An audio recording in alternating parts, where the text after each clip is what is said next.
যে কোনো হাত, ডান হোক আর বাম হোক, একটা একদম একটু সাইড করা একটা একের মতো একটা জিনিস আছে না, একের মতো, দেখি একটু হাতের দিকে দেখি।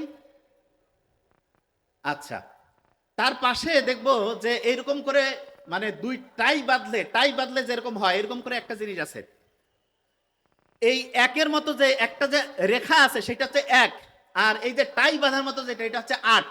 এক আর আট মিলে 18 না? এক আর আটে কত হয়? কত? 18। 18কে উল্টাইলে কত হয়?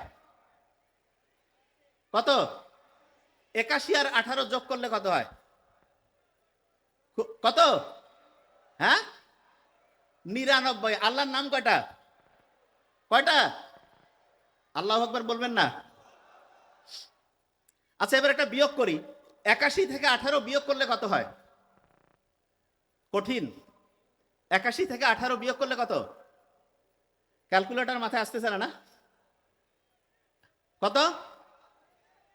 কত? 63। মোহাম্মদ সাল্লাল্লাহু দুনিয়াতে ছিলেন কত বছর? কত? আল্লাহু আকবার, আল্লাহু আকবার বলি না কেন? মানুষের যে হার্ট আছে, আচ্ছা বলেন তো, আমাদের হার্ট শরীরে একটা না দুইটা হার্ট? কয়টা? বিয়ের আংটি কি ডান হাতে পরে না বাম হাতে? হ্যাঁ, যারা বিয়ে হয়নি তারা জানে না, কিন্তু যাদের হয়েছে কোন হাতে পরে বিয়ের আংটি? বাম হাতে। বাম হাতের এইটা ফিঙ্গারে পরে না, এইটা না এইটা, এই যে রিং ফিঙ্গার, যেই জায়গায় বিয়ের আংটি পড়ে সেই জায়গায় যে রক্তের নালিটা এটা হার্টে গিয়ে মিশে, হার্টে। অনেকে মনে করে যে যে কোনো একটা আঙ্গুলে পড়লেই হবে, নো। বিয়ের সাথে একটা অন্তরের আত্মার যে সম্পর্ক আছে এইটাকে নির্দেশ করার জন্য এই যে আংটি, ইসলামে এটা খুব উৎসাহিত করছে তা না। তা একটা বিয়েতে একটা ফিঙ্গারে আঙ্গুলের মধ্যে হচ্ছে যে আমরা আংটি পরি, এবং সেই আংটিটার রাস্তাটা হার্টে গিয়ে মেশে। খুব ইন্টারেস্টিং জিনিস। হার্টকে কেউ যদি ভাঙতে থাকে মানে ছোট ছোট ছোট করে পিস করে, মাইক্রোস্কোপের মধ্যে যদি তাকায়, তাহলে তার যে স্ট্রাকচারটা হবে এটা আল্লাহ বানানটা আরবিতে লিখলে যে স্ট্রাকচার হয় তার মতো হয়ে যায়। বুঝি নাই তো কি বলছি? বুঝতে পারছি? হার্ট যেখান থেকে পাম্প শুরু করে, এই যে হার্ট যে প্রতি মুহূর্তে বিট করতেছে, ধুক ধুক ধুক ধুক করতেছে, এটা কি কাউকে বলতে হচ্ছে? অটোমেটেড করতেছে না? তা যেই জায়গা থেকে এই বিট শুরু হয় সেই জায়গাটা তুমি মাইক্রোস্কোপের নিচে দেখে একদম কাঠামোটা মিলানোর চেষ্টা করি, দেখবো যে আল্লাহ বানানটা আরবিতে লিখলে যে স্ট্রাকচারটা হয় সেটার সাথে অনেকটা ম্যাচিং হয়ে যায়। আজ থেকে প্রায় 100 বছর আগে একটা জেলের মধ্যে বসে একজন বই লিখতেছে। তা উনি যে বইটা লিখতেছে সেটা পরবর্তীতে নোটবুক আকারে আসছে, নোট, এরকম একটা নোটবুক আকারে আসছে। তো সেই নোটবুকের মধ্যে উনি লিখছে যে বড় কোম্পানি আছে, এই কোম্পানিগুলো কিভাবে সারা পৃথিবীতে প্রত্যেকটা এলাকার, প্রত্যেকটা জাতির, প্রত্যেকটা ছোট্ট ছোট্ট দেশের যে কালচার আছে, যে সংস্কৃতি আছে, এটাকে ধ্বংস করে আস্তে আস্তে আস্তে আস্তে তারা ওই দেশগুলোকে হচ্ছে নিজেদের নিয়ন্ত্রণে নেবে।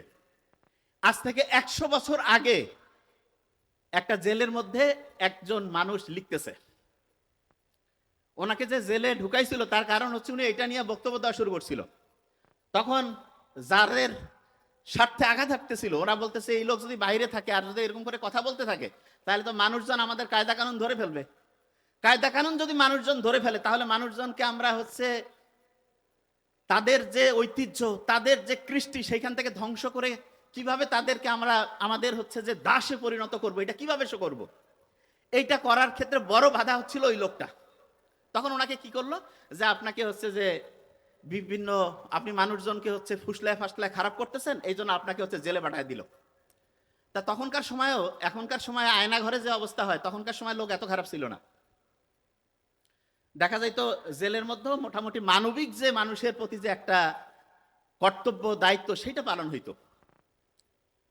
তো ওইখানে উনি লিখতেছে যে কিভাবে এই বড় বড় কোম্পানিগুলো বিভিন্ন দেশের যে ঐতিহ্য সংস্কৃতি এটাকে ধ্বংস করে দাসে পরিণত করবে। তো ওইখানে উনি একটা ইন্টারেস্টিং জিনিস লিখছে, সেটা কি জানেন? সেটা হচ্ছে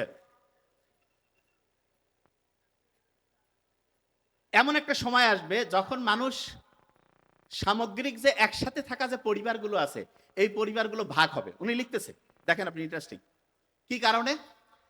একটা ফ্যামিলি ভেঙে যদি 2টা 3টা 4টা হয়, প্রত্যেক ফ্যামিলিতে আলাদা চুলা হবে, আলাদা ফ্রিজ হবে, আলাদা রাইস কুকার, কারি কুকার লাগবে, আলাদা টেলিভিশন লাগবে।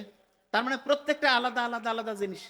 তখন আলাদা যত জিনিস হবে তত জিনিস বিক্রি হবে, তত আস্তে আস্তে মানুষ কি হবে, ওই জিনিসগুলো কিনতে থাকবে, এবং দেখা যাবে যে কোম্পানিগুলোর বিক্রি ক্রমাগত বাড়বে। এবং মানুষ, আজ থেকে আপনি চিন্তা করেন 30-40 বছর আগে আমাদের মা বাবারা, আমাদের চাচা চাচিরা কত অল্প ইনকাম করতো, কিন্তু কত সুন্দরভাবে পরিচালিত হইতো পরিবারগুলো। এখন যে পরিবারগুলো নষ্ট হয়েছে, এইটার পিছনের ইঞ্জিনিয়ারিং আজ থেকে 100 বছর আগেই লেখা হয়েছে। এবং সবচেয়ে ভয়ঙ্কর দিক যেটা, সেটা হচ্ছে আমরা এখন মনে করি কি যে না, ফ্যামিলি যদি আলাদা থাকে তাহলে সবাই নিজের মতো থাকবো। নিজের মতো থাকতে গিয়ে আপনি দেখেন আপনি দাসে পরিণত হয়েছেন। কিরকম? ফ্যামিলির দেখা যাচ্ছে যে হাজব্যান্ড কাজে গেছে, ওয়াইফও কাজে গেছে, বাচ্চাকে মানুষ করতে দিছে হচ্ছে কাজের যে সহায়তাকারী যে আছে তাদের কাছে। এবং বিজ্ঞানীরা এখন জানে প্রথম 3 বছর বাচ্চা যা দেখে, যা শোনে, প্রত্যেকটাই তার ব্রেইনের ডেভেলপমেন্টের জন্য সবচেয়ে দামি। একটা বাচ্চা পরিবেশ থেকে শেখে। এখন আপনার বাচ্চাকে যদি আপনি কাজের যে গৃহ সহায়তায় যে আপা বা খালাকে রাখেন, তার কাছে যদি রাখেন, ওই বাচ্চা যা শিখবে, ওই বাচ্চা যদি মায়ের কাছে থাকতো, নিজের বাড়ির দাদির কাছে থাকতো, নানার কাছে থাকতো, তাহলে ওই বাচ্চা কত অসাধারণ হইতো। এবং এই জিনিসটা প্রথমে কেউ বুঝতে পারে নাই, না বুঝে মনে করছে আমরা স্মার্ট হব, সবাই কাজে যাব, 100% উন্নতি হবে। ঘন্টা উন্নতি হয়েছে। আপনি প্লাস মাইনাস করে খাতা কলম নিয়ে লেখেন। হাজব্যান্ড চাকরি করে, ভেরি নাইস। ওয়াইফ চাকরি করতে যে কয় টাকা লাভ করে তার চাইতে বেশি কসমেটিক্সেই শেষ। এবং দেখেন একটা গোটাল মাফিয়া চক্র কিভাবে কাজ করতেছে, এটা বুঝার জন্য খাতা কলম নিতে হবে। আমি কিন্তু ধরবো কিন্তু দেখেন যে কিভাবে গোটাল সিস্টেমটা ধ্বংস করছে। আপনার ওয়াইফ বাইরে যাবে, যাওয়ার জন্য কি যে বিভিন্ন কসমেটিক্স ব্যবহার করবে। ইসলামে তো হারাম বাইরে যাওয়া, মানে বাইরে যাওয়া হারাম বলতে আমি বুঝাচ্ছি হাজব্যান্ড ছাড়া যার সামনে সৌন্দর্য প্রকাশের কোনো অনুমতি নাই, বাইরে চেহারা দেখানোর, সুন্দর করে নিজেকে মানে হচ্ছে অন্যের সামনে হচ্ছে আকর্ষণীয় করে উপস্থাপনের কোনো নিয়মই ইসলামে নাই। কিন্তু কি করতেছে, বিভিন্ন কসমেটিক্স মাখতেছে, ঠোঁটের মধ্যে লিপস্টিক মাখতেছে। আপনার মনে হইতে পারে কি এমন হয়েছে, শুনেন। ঠোঁটের মধ্যে যে লিপস্টিক দেয়, লিপস্টিকের মধ্যে একটা টাইপ আছে যেটা হচ্ছে যে ওয়াটার প্রুফ, মানে পানি পড়লেও দেখা যাবে যে ওই লিপস্টিকটা যে আছে সেটা ওই রকমই থাকবে। মেয়েরা যদি জানতো যে এই লিপস্টিক কিভাবে তৈরি হয়, অবাক হয়ে যাবে। আপনারা ভেড়াকে চিনেন? ভেড়া, এই যে গরু ছাগলের মতো ভেড়া, ভেড়ার যে স্কিন আছে, স্কিন, এই যে চামড়া পশমের নিচে, ওইখানে এক রকমের গ্রন্থি আছে। গ্রন্থি কি একটা সহজ করে বলি, ওইখানে এক রকমের ধরেন যে ওই যে ছোটবেলায় আমরা দোয়াত কলম দিয়ে লিখতাম না, এক জায়গাতে কালি নিতাম তারপরে লিখতাম, এইরকম স্কিনের মধ্যে এক রকমের গ্ল্যান্ড আছে, গ্রন্থি আছে। সেইখান থেকে লিনোলিক বলে একটা জিনিস তৈরি হয়। লিনোলিক, খালি নামটা খেয়াল রাখেন। ওই জিনিসটা কি জানেন? ওইটা হচ্ছে অনেকটা ওয়াটার প্রুফ। তার মানে যত রকমের এই যে লিপস্টিক বানাচ্ছে এগুলোতে যে ওয়াটার প্রুফ হচ্ছে, এটার কারণ হচ্ছে ওইখানে ওই যে ভেড়ার মধ্যে যে স্কিনের মধ্যে যে গ্রন্থি থেকে লিনোলিক পাওয়া যায়, ওই জিনিসটা ওইখানে আছে। তো অনেকের মাথায় প্রশ্ন আসে যে তাতে কি সমস্যা? সমস্যা আছে। এই যে ঠোঁটের মধ্যে যে লিপস্টিক দিল, সেইটার মধ্যে যে উপাদান, এবং তার চেয়ে ভয়ঙ্কর বিভিন্ন যে কসমেটিক্স, এই যে শরীরের রং ফর্সাকারী হ্যান ত্যান, এগুলোর মধ্যে প্যারাবেন বলে একটা উপাদান থাকে, প্যারাবেন। এবং এই উপাদানগুলো এত ডেঞ্জারাস, দেখা যায় যে একটা মেয়ে আলসিয়া হয়ে যায়। যে আপনি কি করছেন? হ্যাঁ, যে কসমেটিক্স ব্যবহার করে মেয়ের আলসিয়া হবে? হ্যাঁ, আলসিয়া হবে। কারণ এটা হয় কি, মেয়েদের যে হরমোনাল ব্যালেন্স সেটা ইমব্যালেন্স করে ফেলে। এবং তখন কি হয়, আলসিয়া হয়ে গেল মেয়ে। মেয়ে যখন আলসিয়া হয়ে যাবে, অলস মস্তিষ্ক শয়তানের কারখানা, সমালোচনা শুরু হয়ে গেল। এবং প্রথম ফাইট শুরু হয়ে যায় মা শাশুড়ি, এখান থেকে শুরু। কারণ টাইম যত ফ্রি থাকবে তত শয়তানি বেশি ধরবে। সত্যি কথা বললাম। আপনি দেখবেন পরীক্ষা সামনে আসছে, ওই সময় কিন্তু বাড়িতে কোনো ডিস্টার্ব হয় না। কেন? কারণ সবাই কাজে ব্যস্ত, পড়ায় ব্যস্ত। যখনই কাজ নাই, পড়াশোনা নাই, কোনো নির্দিষ্ট লক্ষ্য নাই, দেখবেন এই লোকগুলো সবচাইতে বেশি গাঞ্জাম তৈরি করে। এই যে সোসাইটি সারা দেশে যে ধান্দাবাজি চান্দাবাজি যে শুরু হয়েছে, এইটা ওই যে জেলে যে লোকটা ছিল 100 বছর আগে যে লিখতেছিল সেই বইয়ের মধ্যে আছে। যে আপনি কি বলতেছেন? হ্যাঁ দেখেন, আপনি এই গোটাল জিনিসটা যখন মিলাবেন অবাক হয়ে যাবেন। আমি তো মাথায় মাথায় মিলাই ফেলছি, আপনারাও মিলাবেন। দেখেন ওই যে নারী যিনি হচ্ছে কসমেটিক্স ব্যবহার করলো, কি করলো, হরমোনাল ইমব্যালেন্স হয়ে গেল, কাজে কর্মে মন বসে না, বাসায় অলস বসে থাকে, শয়তানি বদমাশি শুরু হয়ে গেল।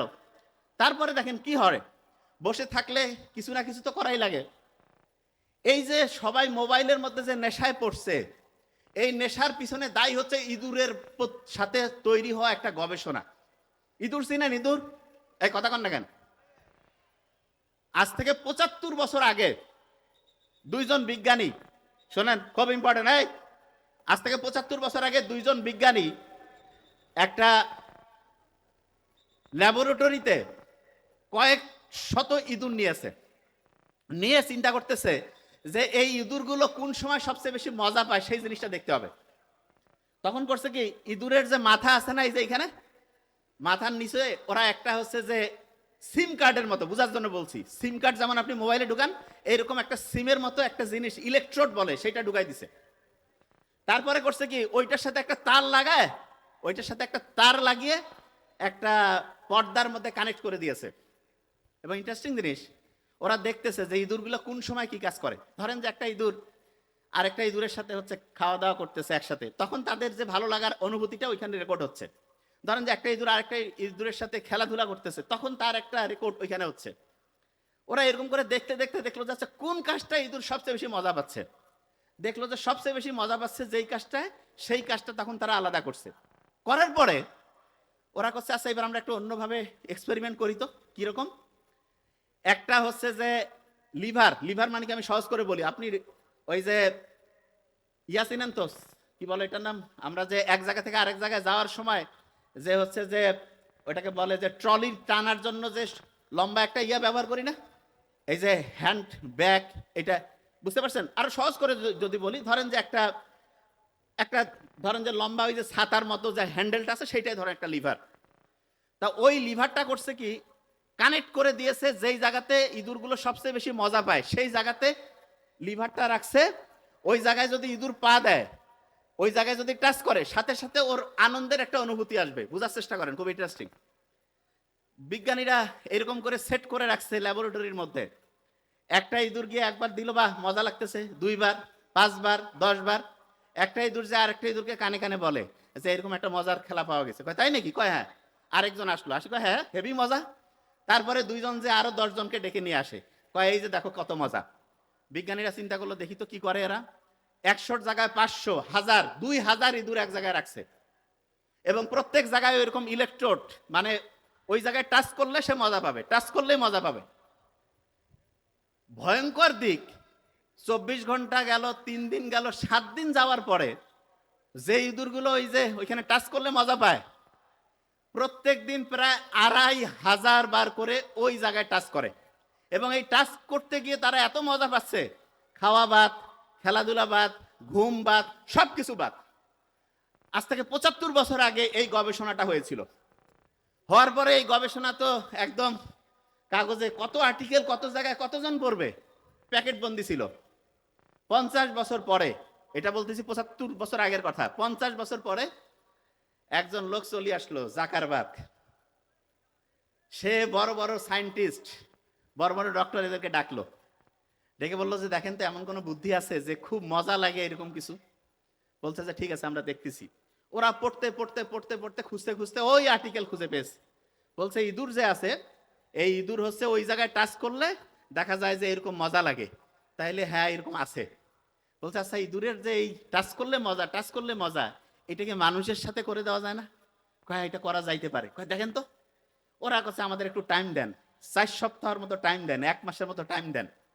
ওনারা সবাই মিলে গবেষণা করতেছে কি করা যায়, কিভাবে এটা মজা করা যায়। 3 সপ্তাহ পরে ওরা বলছে আমরা বুদ্ধি পেয়ে গেছি। বলছে কিরকম?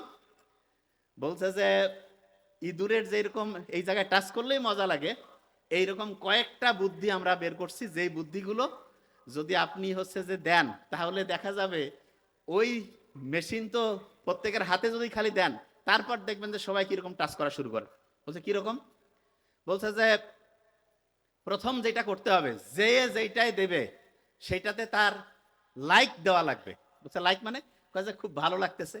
কয় যত লাইক তত মজা, তত সে খালি ওই ক্যাচটার মধ্যেই যাবে। বলছে তাহলে তো এটা করা যায়। লাইক সিস্টেম চালু হইলো। তারপরে বললো যে আচ্ছা কোন জিনিসটা বেশি মজার? বলছে ঝগড়াঝাটি বেশি মজার। কয় তাই নাকি? কয় হ্যাঁ। কয় তাহলে এমনভাবে মেকানিজম করো, একজন আরেকজনের সাথে গ্যাঞ্জাম লাগাই দাও, যে কোনোভাবে গ্যাঞ্জাম তৈরি করে দাও, ওই গ্যাঞ্জাম থেকে 10 জন 50 জন 100 জন ওইখানেই মারামারি। কয় মারামারি করার জায়গা কই দিবেন? কয় একটা সেকশন বানিয়ে দিব, উপরে জিনিস থাকবে, নিচে হচ্ছে মারামারি করার জন্য ইচ্ছা মতো। বলছে মারামারি করার আরো বুদ্ধি আছে। কি? চাইলে নাম দিয়েও করতে পারে। কেউ যদি চায় যে নাম আমি নিজের মানে ঠিকভাবে রাখবো না, ওইটাকে কি বলে যে হচ্ছে যে পরিচয় গোপন রাখবে, তাও আছে। কয়েছে খুব ভালো। এইরকম করে ওরা কইলো যে আচ্ছা ঠিক আছে এরকম করে না হয় দিলাম। তারপরে কি করা যায়? বলতেছে শুনেন আরেকটা বুদ্ধি আছে। সেটা কি? সেটা হচ্ছে এই যে ডিভাইসটা যে আপনি ওদেরকে দেবেন, এইটা আপনি এমন একটা সিস্টেম করেন যেই সময় ওরা সবচেয়ে একা থাকে সেই সময় তারা যাতে ব্যবহার করে। বলছে কেন? বলছে দিনে সবাই মিলে ফ্যামিলি সবাই পরিবারের একসাথে থাকলে কিভাবে করবে, তাহলে কি করা যায়? বলে যে রাতের বেলা রেট কমায় দেন। আজ থেকে বোধহয় 20-25 বছর আগে শয়তানি একটা সিরিজ চলে আসলো না, ডিজুস না কি নাম? মোবাইলে 25 পয়সা না 50 পয়সার একটা সিস্টেম ছিল। আমরা তখন বোধহয় ইন্টারে পড়তাম, যে একবার ফোন করলে যতক্ষণ মোবাইল কাটবে না ওই কথা কইতে পারবে, একটা কলে একবার। এরকম একটা সিস্টেম অনেকে যারা 20-25 বছর আগে আছে তারা জানবে যে এটা কি কেমন নিয়ম। হ্যাঁ, কিন্তু মোবাইল কাটলে আবার নতুন করে টাকা দেওয়া লাগবে।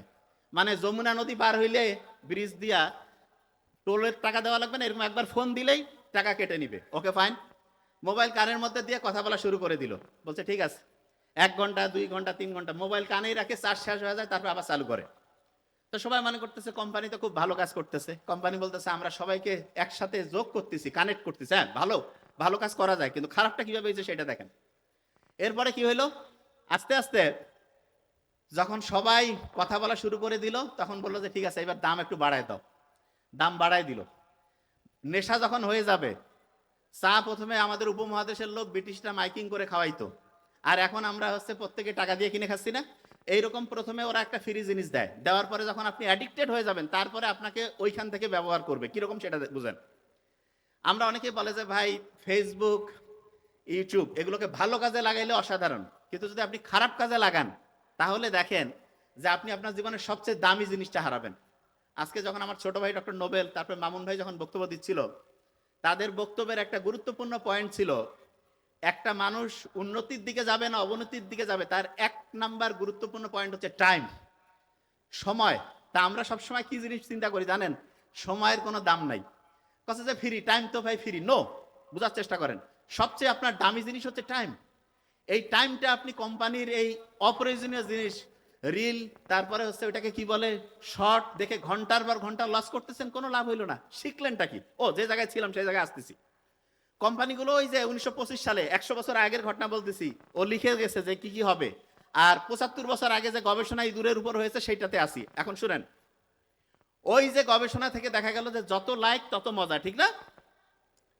বিজ্ঞানীরা তারপরে করলো কি, আমাদের এখানে অনেকের মধ্যে মোবাইলের কিন্তু হাতে দেখা যায় মোবাইল আছে। মোবাইলকে ভালো কাজে লাগায় আবার খারাপ কাজেও লাগায়। খারাপ কাজে মোবাইল ব্যবহার করার সম্ভাবনা কখন বেশি সেটা বলি। আপনি যখন একা থাকবেন শয়তান এসে ধরবে। এই জন্য নামাজ জামাতবদ্ধ পড়তে একসাথে সবাইকে সাথে নিয়ে উৎসাহিত করছে, কারণ একসাথে ভালো কাজগুলো তুলনামূলক বেশি হয়, খারাপ কাজগুলো তুলনামূলক কম হয়। এবং দেখবেন যে আল্লাহ কিন্তু জানে যে রাতের বেলা খারাপ কাজ হওয়ার সম্ভাবনা বেশি। এই জন্য দেখবেন ইসলাম মাগরিবের পরেই পরের দিনের প্ল্যানিং শুরু করে দিয়েছে। ইসলামে কিন্তু এই যে আজকে মাগরিব হয়ে গেছে না, নতুন দিন শুরু হয়ে গেছে। আজকে যদি চাঁদ উঠতো তাহলে তারাবির নামাজ আমরা আজকে পড়তাম। তারাবির নামাজ পড়তাম মানেটা কি? মানেটা হচ্ছে ইসলামের দিনটা শুরু হয় মাগরিবের পর এবং শেষ হয় মাগরিবে। মাগরিব টু মাগরিব ইসলামী দিন। আর বাংলা যে দিন সেটা শুরু হয় সকাল থেকে তারপরের দিন। আর ক্যালেন্ডার অনুযায়ী খ্রিস্টীয় যে দিন আছে সেইটা অনুযায়ী হচ্ছে 12টার পরে। দেখেন রাত 12টার পর্যন্ত জেগে আছে, 12টা 1 মিনিটে কেক কাটতেছে, অমুক করতেছে। ওই সময় ঘুমানোর কথা, এবং ওই সময় না ঘুমানোর কারণে দেখা গেল সে ওই সময় উঠে একটা প্রোগ্রাম করতেছে, ওই সময় হচ্ছে গল্প গুজব করে আন্দাজে টাইম লস করতেছে। সবচেয়ে বড় ক্ষতিটা যেটা সে করতেছে সেটা কি জানেন? তার মাথার মধ্যে আল্লাহ যে একটা ঘড়ি বসাই দিছে, সেই ঘড়িটা সে নিজে নিজে নষ্ট করতেছে। আমরা যে অসাধারণ হইতে পারি না তার বড় কারণ হচ্ছে ঘড়ি নষ্ট। যার ঘড়ি নষ্ট হয়ে গেছে সে অসাধারণ হইতে পারবে না।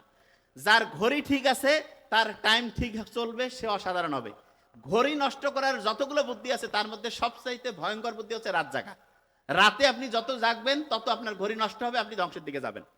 এখন যে জায়গায় আমি ছিলাম, খেয়াল করেন, ইঁদুরের উপরে যে গবেষণা হইল, গবেষণার অর্ধেক অংশে আমি আসছি। তারপরে কি হইল, বিজ্ঞানীরা দেখলো যে আচ্ছা আমরা এখন হচ্ছে ওই লিভার যে আছে, যেই জায়গায় টাচ করলে মজা লাগে, টাচ করলে মজা লাগে, সেই জায়গাটা থেকে তাকে আমি ওই লিভারটায় উঠাই দিব।